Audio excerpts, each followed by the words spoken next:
황 대표님, 요즘 장사가 안 된다고 했는데 9월 11월 달에는 어땠어요?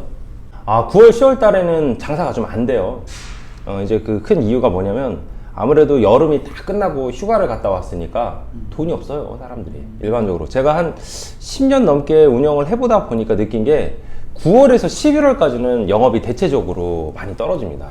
근데 뭐 핵심 번화가 상권이라든지 뭐 이런 데 있죠, 밀집되어 있는데 항상 사람들이 모여있는 그런 집객 시설이 많은 곳은 그래도 기복이 없는데, 일반적인 모든 부분은요 9월에서 11월 정도 되면 매출이 많이 떨어져요.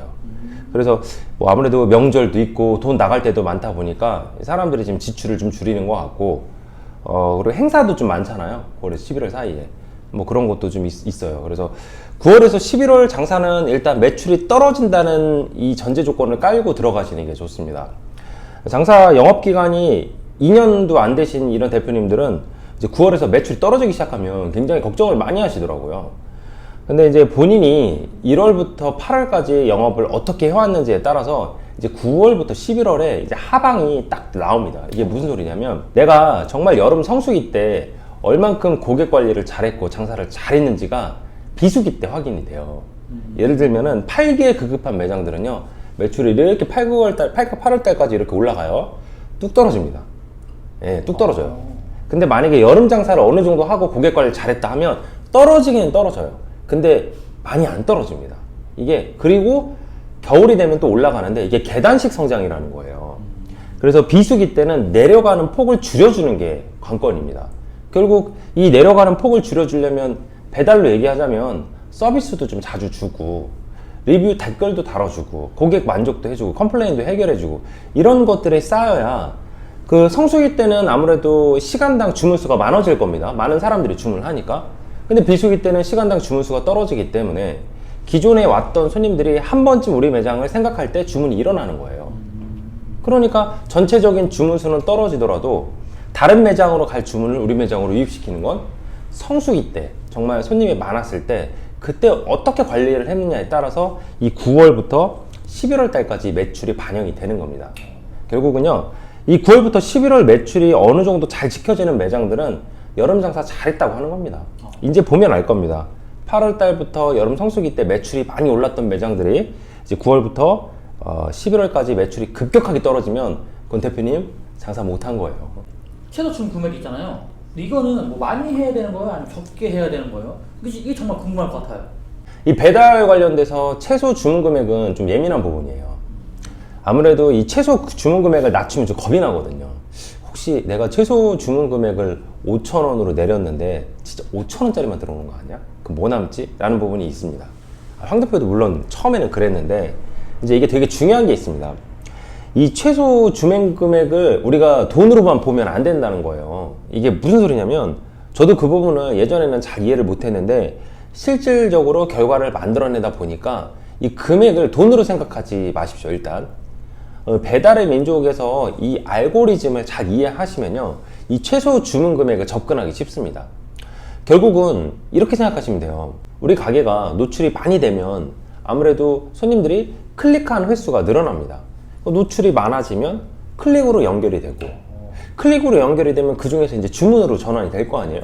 이걸 주문 전환율이라고 하는데, 아무래도 이 주문 전환율이 높아지면 높아질수록 주문 금액이 높아지는 거예요. 그러면 제일 먼저 중요한 게 노출량을 올려줘야 되는 겁니다. 근데 노출량을 올려주기 위한 여러 가지 요소가 있어요. 그 중에 하나가 최소 주문 금액이라는 거예요. 최소 주문 금액이 낮은 순으로 정렬할 수가 있거든요. 예를 들면 보통 일반적으로 대표님들이 아마 8,000원, 9,000원, 만원, 뭐 12,000원까지 이렇게 세팅을 합니다. 그 이유가 뭐냐면 한 잔 들어올까봐 불안해서 그래요. 그렇기 때문에 2잔 기준의 가격을 보통 정해놓는데, 보통 이 정도 정해놓으면 어떤 문제가 생기냐면 손해는 좀 덜 볼 수도 있습니다. 하지만 그 밑에 부분, 그러니까 나 혼자서 시켜 먹겠다, 뭐 이런 부분들을 잡기가 좀 어려워요. 생각보다 막상 해보니까 2층의 매출도 제법 일어납니다. 그리고 2층의 매출을 잡으면요, 이제 다른 부분으로 다 연결이 돼요. 이게 다 연결이 돼 있어요. 최소 주문 금액은 정리를 하자면요, 그 지역에서 가장 낮게 설정하는 게 맞습니다. 3,000원, 5,000원 뭐 보통 이 정도가 낮은 금액인데, 일반적으로 좀 욕심 부리자면요, 3,000원까지도 세팅하는 게 맞다고 생각을 합니다. 저희 같은 경우도 3,000원 세팅을 해놨습니다. 3,000원 세팅을 해놨다 하더라도 3,000원짜리 주문은 없습니다. 대부분 없어요. 뭐 들어올 수도 있겠죠. 극소수고, 이제 이런 부분에 대해서 손실을 난다, 뭐 이거는 나중에 뒤에 설명하겠지만 조정할 수 있는 여러 가지 방법이 있는데, 가장 중요한 건 최소 주문 금액을 낮춰서 내가 하는 배달 지역에서 그 정렬했을 때 1등으로 노출이 되는 게 가장 좋은 방법이라고 생각을 합니다. 그 배달 팁이 있잖아요. 다른 데는 뭐 5,000원, 4,000원, 3,000원 이렇게 하던데 적당한 뭐 배달 팁이 있나요? 이 배달 팁이 상당히 애매한 부분입니다. 이게 배민 원과 배달의 민족을 예를 들면 우리가 진짜 이 배달 팁 때문에 굉장히 힘들어요. 장사가 어느 정도 되는 매장들도 아마 금요일, 토요일, 일요일 배달 충전비가 어떤 매장들은 150, 200만 원씩 충전을 할 겁니다. 그러니까 실질적으로 돈이 바로바로 나가니까 또 부담스러운 거예요. 현금이 바로바로 충전이 돼야 되니까. 카드로도 할 수 있긴 하지만. 근데 문제는 뭐냐면 배달 팁은요, 손님들이 주문을 전환할 수 있는 가장 큰 핵심 요소 중에 하나예요. 그러니까 배달 팁이 만약에 비싸게 책정이 돼 있다, 대체적으로 그런 매장들은 주문이 이루어지지 않을 겁니다. 그래서 요즘에는요, 무료 배달이라고 적어둔 이런 매장들이 많아요. 그러면 야, 예를 들어서 배달 기본 팁이 4,000원인 그런 지역에서 무료 배달을 하면은 이거 대표님 뭐 남아요? 이러실 수가 있습니다. 그래서 쉽사리 도전을 못 하는 거예요. 그래서 제가 오늘 이 무료 배달을 어떻게 하는 건지 그 꿀팁에 대해서 좀 알려드리겠습니다. 다른 거 다 빼고 본론만 얘기하자면요, 일단 무료 배달을 하세요. 이게 배달 정렬순에서 배달 팁 낮은 순으로 우리가 정렬을 할 수가 있거든요. 근데 한번 보세요. 올해하고 내년까지는 사람들이 정말 돈을 지출할 수 있는 여력이 많이 안 됩니다. 그래서 장사가 잘 되는 매장들이 이게 양이 많고요, 가격이 낮고 메뉴 구성이 다양하게 돼 있는 데들이 장사가 잘 됩니다. 우리 가게가 한 매출이 20만 원 찍고 있을 때 정말 그런 매장들은 지금 하루에 200씩 찍고 있어요. 10배 이상 차이 난단 말이에요. 근데 우리가 모르는 거죠. 그 가게의 포스나 매출을 못 봤으니까. 근데 다 그렇게 팔고 있습니다, 지금 대부분이. 그러면 우리 가게가 지금 매출이 안 나온다는 건요, 지금 이런 것들을 하나도 안 해놨다는 거예요. 이게 단순히 지금 내가 손해를 보는 게 중요한 게 아니라 파일을 키워야 됩니다. 정말 대표님, 얼만큼 내가 팔 수 있는지 그 능력치를 한번 보여줘 보세요. 내가 이만큼 팔아본 적도 없으면서 벌써부터 이걸 안 한다는 건 저는 이해를 할 수가 없습니다. 무료 배달을 추가를 하는데 이게 그냥 전체적으로 다 영원으로 보내는 게 아니라, 아까 황 대표가 최소 주문 금액을 3,000원으로 세팅했다고 했잖아요. 그러면 한 잔짜리를 만약에 예를 들어서 손님이 주문했을 때 무료 배달을 보내게 되면 뭐 포장지 값부터 시작해서 수수료 뭐 완전히 마이너스잖아요. 그래서 그거는 그렇게 하는 게 아니라 최소 주문 금액, 그러니까 한 잔만 주문했을 때는 그런 손님들한테 배달비를 받으시면 됩니다. 기준점이 있는 거예요. 예를 들어서 우리 가게가 객단가가 한 두 잔을 합치면 12,000원 정도 나온다. 그러면 12,000원까지는 배달비를 받으세요. 설정을 할 수가 있습니다, 배달의 민족에. 예를 들어서 12,000원까지는 3,000원에 세팅을 하고 12,000원이 넘어가면 0원이 되는 거죠. 0, 빵원. 그러면 두 잔 이상 시키신 분들은 무료 배달로 가는 거예요. 근데 이걸 또 대표님 4, 5km 떨어진 거리 12,000원, 13,000원 나오는데 거기도 무료 배달인가요? 아니죠. 이제 그런 경우는 1km 반경이 넘어가는 구역을 이렇게 설정을 할 수가 있습니다, 거리별로. 그 제가 화면을 안 띄울게요. 그 들어가서 직접 한번 해보세요. 그래 공부가 되니까. 거기 들어가서 거리별로 100m 이상당 200원씩만 세팅을 해놔도 나머지 부분은 부담이 덜합니다. 결론적으로 얘기하면 12,000원에 두 잔의 객단가를 기준을 충족하고, 그리고 반경 1km 미만, 우리 매장에서 1km까지 근거리는 무료 배송으로 보내는 거예요. 그러면 아마 대표님들이 부담해야 될 게 2,500원에서 많게는 3,000원 정도 될 겁니다. 자, 이게 얼마나 경쟁력이 있는 거냐면, 이 근거리 지역으로 배달이 또 집중될 뿐더러 좀 이따 말씀드린 조리 시간, 배송 시간도 굉장히 단축이 됩니다. 전체적으로 배달 범위를 0원으로 잡으라는 게 아닙니다. 이 기준을 충족하면서 배달 팁을 설정해야 우리가 배달 노출을 높이 올릴 수가 있는 거예요. 그러면은 배달 보낼 때 그 시간 있잖아요, 조리 시간. 다른 데는 뭐 60분도 돼 있고 50분 돼 있는데. 이게 정말 중요한 질문을 하셨는데, 조리 시간이 정말 중요해요. 우리가 주문이 들어오게 되면 배송 소요 시간 이렇게 누르잖아요. 근데 이게 진짜 얼마나 중요하냐면, 일반적으로 아마 대표님들 보통 50분? 좀 빨리 보내시는 분들은 한 40분 누르실 겁니다. 왜냐면 보통 조리를 하고 배달 대행기사가 매장으로 도착했을 때 시간도 계산이 되니까 아마 40분 눌러도 굉장히 빨리 배송되는 매장일 거예요. 근데 우리가 이제 치킨집이나 배달이 많은 햄버거집 이런 거랑 비교하는 게 아닙니다. 우리는 카페, 디저트 카테고리 안에서 경쟁을 일단 하는 거기 때문에 우리 업종과 동일한 매장을 기준으로 두겠습니다. 하루 배달 건수가 50건이 넘어가지 않는 매장들이 제 생각에는 90% 이상일 겁니다. 아마 100건 이렇게 치는 매장들은요, 저희같이 24시간을 운영하거나 아니면 배달로 최적화된 매장들, 아니면 그 지역에서 정말 잘 나가는 매장들이 거고, 나머지 매장들은 아마 한 30건 내외일 겁니다. 그러면 이 배송 시간을 길게 잡을 필요가 없습니다. 배달 배송 시간이요, 짧으면 짧을수록 좋아요. 실상 한마디로 얘기해서 손님이 주문을 했을 때 예상 소요 시간이 20분이라고 찍히는 게 가장 좋은 겁니다. 무조건 20분으로 찍는 게 맞아요. 이게 맞다는 기준을 두고 설명을 하겠습니다. 그러면 분명히 대표님들이 아니 20분으로 하면 당연히 20분 넘는데 그게 말이 되냐 하겠지만, 제가 아까 얘기했죠. 배달 배송 시간은 실질적으로 고객한테 도착한 그 배송 시간이 아니라니까요. 이 배달의 알고리즘의 하나의 영역인 겁니다. 노출 요소예요. 그러니까 그렇게만 생각하시면 되는 겁니다. 그 기준을 두고 이제 두 번째 설명을 하자면, 만약에 20분을 눌렀어. 내가 30분을 눌렀잖아요. 그러면 그거보다 지연될 확률이 높아집니다. 그러면 미리 문자를 정리해서 손님한테 보내는 겁니다. 문자는 대표님이 센스 있게 정리해서 뭐 배송 시간과 차이가 있을 수 있다.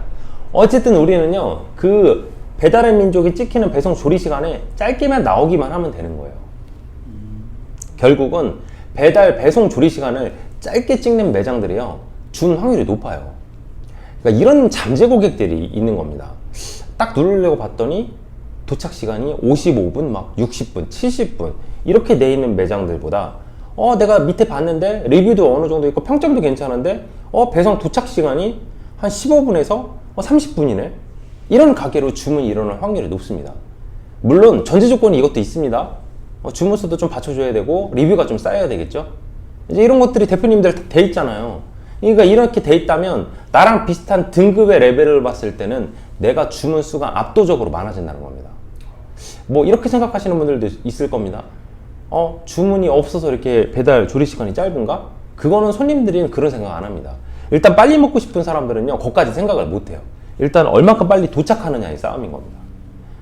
그러면 그 다음에 당연히 대표님들 조리 시간 단축하는데 노력을 하셔야 되겠죠? 배달 성과 많이 내시려면요, 조리 시간 5분 넘어가는 건 다 빼셔야 됩니다. 그러니까 대표님들이 봤을 때 동선이라든지 조리 시간을 단축시킬 수 있는 방법을 끊임없이 연구해야 되고, 만약에 이게 안 된다면은 이게 도움을 받아야 됩니다. 황 대표 같은 사람들한테 도움을 받거나 아니면 이런 전문가들을 불러가지고 사이드 메뉴를 일괄적으로 교체를 해야 되는 겁니다. 정말 맛있으면 좋죠. 맛있으면 좋은데 일단은 이 배달 장사에서는요, 손님한테 빨리 배송되는 게 그게 1등입니다. 대표님들이 아까 돈이 들어가니까 좀 많이 고민하실 것 같은데, 깃발 클릭 광고 이거는 어떻게 해야 되는 거죠? 이거는 깃발 클릭 광고는요, 참 이거는 제가 말씀드리기 저도 부담스러운데 이 돈이 들어갑니다. 깃발 막 10개만 꽂아도 한 돈 100만 원 나가잖아요. 배달의 민족이 지금 어떤 추세로 움직이고 있는지 좀 공부를 하시는 분들은 알 겁니다. 지금 배달의 민족 굉장히 힘들다고 합니다. 이렇게 신문 좀 보시면 알겠지만은 예전에 코로나 때는 얼마나 배달이 많았습니까? 그러니까 이 배달의 민족이라는 이 플랫폼 회사가 갖고 있는 현금 보유량이 어마어마했어요. 우리가 이제 그 손님들이 배달 주문을 하잖아요? 그러면 그 돈이 배달의 민족으로 들어가죠. 그 다음에 저희 업주들이 그 돈을 받는데 걸리는 시간이 한 2, 3일 정도 됐단 말이에요. 그럼 그 돈이 어디 있을까요? 배달의 민족에 있겠죠. 그 돈이 수조 원이었어요. 일반 은행보다도 더 큰 현금을 굴릴 수가 있었단 말이에요. 그렇기 때문에 신한은행이나 이런 금융권에서도 뭐 땡겨요라는 이런 플랫폼을 만들었던 이유가 현금 조달 능력이 정말 이 말도 안 되게 컸던 거예요. 코로나가 끝난 다음이 이제 문제였던 거죠. 사람들이 이제 외부로 나오기 시작하면서 바이 코로나를 선언하고 어떻게 됐죠? 배달이 급격하게 줄었습니다. 어마어마한 오토바이가 이제 매각으로 나오기 시작했죠. 배달 라이더 기사분들 직업을 잃기 시작하고, 그러니까 배달량이 줄어드는데, 그럼 배달의 민족에서 어떻게 해야 될까요? 그 많은 덩치 큰 회사를 생존을 하려면 수입 구조를 다양하게 해야 되겠죠. 그러니까 얘네들이 만든 겁니다. 클릭 광고, 노출 클릭 광고도 만들어 놓고, 이제 깃발 이런 부분도 해놨는데, 요즘엔 또 깃발이 또 약해서 잘 안 먹힌다라는 소문이 많이 들고 실질적으로 효율이 떨어지기 때문에 깃발을 좀 빼는 추세예요. 그래서 이제 보시면 알겠지만 메이저들, 잘 나가는 매장들이 깃발이 좀 많이 줄었습니다. 옛날에는요, 실상 70개씩 찍은 매장들 종종 볼 수 있습니다. 그 지역에서 잘 나가는 매장들 있죠. 막 이런 매장들 막 50개, 70개 찍는 매장들도 있어요. 깃발 개수를. 근데 지금은 현재로서는 많이 줄었고, 클릭 광고로 좀 많이 넘어가는 추세인 것 같습니다.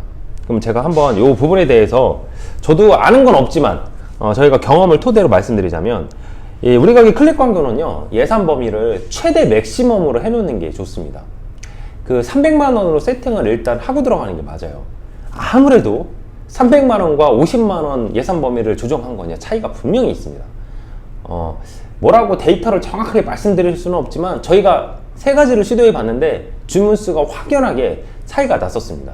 그래서 대표님들, 지금 만약에 대표님들이 건수라든지 매출을 끌어올리려면 예산 범위를 300만 원으로 세팅을 하세요. 노출 클릭 광고에 클릭 건당 빠져나가는 지출 비용은 많이 하시면 좋은데, 부담스럽다 하시면 350원 하시고, 내가 좀 여유가 있다 그럼 그 이상으로 하셔도 좋습니다.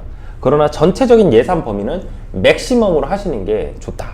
이게 배달의 민족 회사의 지금 운영 구조를 이해하면 어떤 매장들을 많이 노출시킬 건지 바로 이해가 되실 겁니다. 이 매장이 우리 회사에 도움이 안 돼, 그럼 밑으로 내리겠죠, 당연히. 저 매장이 우리 회사에 도움이 돼. 얘는 예산 범위가 300만 원까지 있고 얘는 50만 원까지 있네. 얘 올려주겠죠. 저 소진을 빨리 하기 위해서. 이건 당연한 겁니다.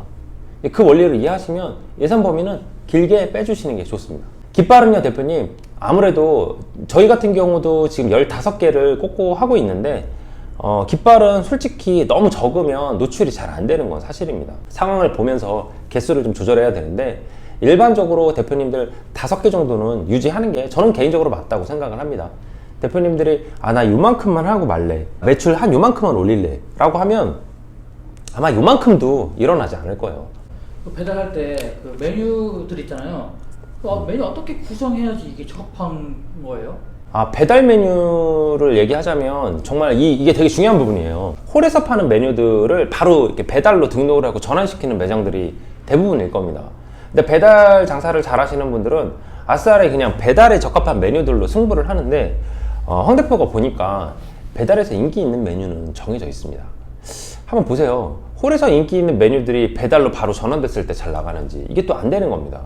당연히 안 되는 이유가, 홀에서 판매되는 메뉴들은 그 상품만 놓고 파는 게 아니라 이 플레이팅을, 분위기를, 이 뭐 연출을 막 이런 거를 고려해서 나간 거기 때문에 이게 배달 포장용지에 바로 담겼다? 이게 또 안 맞아요. 왜냐면 단가, 가격 차이도 있기 때문에. 배달 시장에서는요, 이게 메뉴를 구성할 때 가장 중요한 게 가격인데, 일반적으로 홀에서는 개인 카페면 개인 카페랑만 생각을 하거든요. 근데 배달 시장에서는 프랜차이즈고 개인 매장이고 없어요. 동등한 조건에서 봅니다. 그렇기 때문에 우리가 이제 배달 시장 접근할 때는 그런 방법으로 하시면 안 됩니다. 일단요, 제일 중요한 건 우리 매장 배달 건수가 적다. 리뷰 개수도 부족하고 뭐 제대로 배달이 이루어지지 않는다. 뭐 하루에 5건 미만 들어온다. 이런 매장들은 문제가 있는 겁니다. 그러니까 운영 미숙이라고 제가 말씀드리겠습니다. 그래서 이 메뉴 구성을 배달에 적합한 최적화 메뉴로 가는 게 맞아요. 예를 들면은 이거 냄새나서 못하겠다, 이거를 카페에서 하는 게 맞느냐라고 하시면 안 해도 됩니다. 안 해도 되는데, 아마 이런 분들은요, 냄새가 안 나는 메뉴를 하려면 아마 두 번째 순위를 선택하셔야 될 겁니다. 미리 베이킹을 해가지고 완성된 상품을 판매하는 방법. 어렵죠? 이거 못할 겁니다. 왜냐면 그걸 하려면 제빵사도 필요하고, 오븐도 굉장히 비싸잖아요. 그걸 세팅을 해놓고 한 20가지 이상의 베이커리를 다 만들어 놓은 다음에 세팅을 해놓고 배달 들어오면 담아나가는, 뭐 이런 걸로 하시면은 되는데, 뭐 이건 안 될 거예요. 왜냐면 이거 비용이 많이 들고 장비도 비싸기 때문에. 그럼 이거를 못하면 매장에서 파는 즉석 조리 방법을 하겠다? 이게 안 돼요. 왜 안 되냐면 오래 걸리고, 그리고 그걸 또 보유하기가 생각보다 어렵습니다. 그러면 세 번째가 뭐냐면 간단해요. 베이커리, 식사, 디저트 뭐 이런 것들 다 여러 가지 복합된 요소들을 다 갖고 있는 거예요. 저희처럼. 대체적으로 이 3번을 선택하는 이유가 아무래도 첫 번째보다는 자금이 적게 들어가고 효율성이 높기 때문입니다. 내년 하반기까지는 신문 좀 보시는 분들은 알겠지만 정부에서 예산을 굉장히 아주 긴축했잖아요. 그리고 지금 이자 나가는 것도 많고 뭐 굉장히 지금 나라 살림이 굉장히 어렵습니다. 그러니까 지출 범위를 많이 줄이게 되는 겁니다. 사람들은 그동안 답답했기 때문에 여행비를 많이 지출을 해도 개인 식사 비용으로는 상당히 줄이는 경향이 있어요. 그러니까 내가 식사 따로 시키고 뭐 디저트 따로 시키고 이런 게 아니라 디저트 집에서 한 번에 해결되는 겁니다. 결국은 이제 우리 카페 디저트는요, 카페 디저트랑 배달시장에서 경쟁하는 게 아니라 백반죽, 디저트, 분식 이런 업종이 다른 곳과 경쟁하는 겁니다. 혹시 여러분들 아시겠지만 이 게임 산업이 이제 더 이상 게임 산업끼리의 경쟁이 아니에요. 게임 산업은요, 운동화 만드는 신발 만드는 업체랑 싸우는 겁니다. 이제 애플은요, 핸드폰 회사가 아니라 자동차 만드는 회사랑 이제 싸우게 생겼습니다. 이렇게 이제 업종이요, 이 벽이 완전히 허물어진 겁니다. 그럼 우리 카페, 디저트 이런 매장들이 이제는 더 이상 배달시장에서는 카페들만 싸우는 게 아니라 완전히 밥집, 분식집 이런 매장들과 붙어야 되기 때문에 그런 매장들이 갖고 있는 메뉴들을 많이 구성하는 게 맞습니다. 지금 대한민국은 그런 추세로 가고 있는 건 확실합니다. 그래서 메뉴 구성 라인업을 지금 우리 매장에서 만약에 배달시장이 먹히지 않는다면요, 빨리 전수 창업이라든지 아니면은 나보다 나은 선배들한테 돈을 주고 배우던 가서 그 집에서 일을 해주던 어떻게 해서든지 메뉴 구성을 짜서 전략적으로 승부를 띄워야 황 대표처럼 뭐 주말에 120건, 100건 이렇게 배달 건수가 넘어가면서 안정적인 매출을 유지할 수밖에 없는 겁니다. 이거는 정말 정확한 겁니다. 오늘요, 저희가 이렇게 배달 관련돼서 궁금한 사항들을 한번 정리를 해봤는데 제일 중요한 건 이 대표님들이 하고자 하는 의지가 굉장히 중요합니다. 일단은 처음에 한 일주일 정도 해보고 안 되면 바로 바꾸고, 또 알려주면 알려준 대로 해야 되는데 내 방법대로 그냥 하고 싶어서 그냥 싹 바꿔버리고 뭐 이렇게 하면 어떤 문제가 생기냐면, 이미 그 전에 대표님이 그 정도의 실력을 보여서 성과가 났었어야 되는 겁니다. 근데 대표님이 오랜 기간 동안 본인의 스타일대로 했는데 영업 실적이 안 나왔잖아요. 그러면 본인이 못하는 거예요. 그걸 빨리 인정을 해야 돼요. 그러면 나보다 잘하는 사람 찾아가서 배워서 내 의견 빼고 일단 배우고 그걸 완벽하게 마스터한 다음에 매출이 일으키기 시작하면 그때 이제 내가 하고 싶었던 거를 적용해도 늦지를 않습니다. 이것만 명심하시고 아마 9월달부터 11월달 좀 매출이 좀 떨어질 때 준비를 잘 하시면 올 겨울에 두 번째 기회가 오니까 분명히 좋은 결과로 이어질 거라 확신합니다. 오늘 영상 마음에 드셨다면 구독과 좋아요 부탁드리겠습니다. 감사합니다. 황 대표였습니다.